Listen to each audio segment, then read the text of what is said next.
Ang 2024 ay ang Year of the Wood Dragon at ito ay magbibigay ng transformative energies sa ating lahat mga kapakbet. Ang Prosperity Bowl ay ang simbolo ng kaligtasan, kaunlaran, pag-asa, yaman at swerte.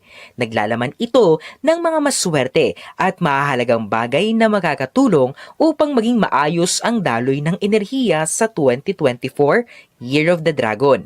Ginagawa ito ng karamihan ng mga kapakbit.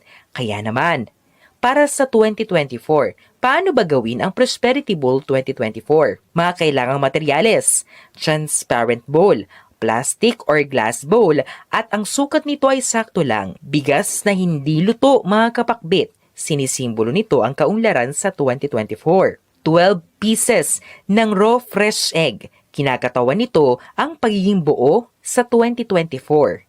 12 pieces of gold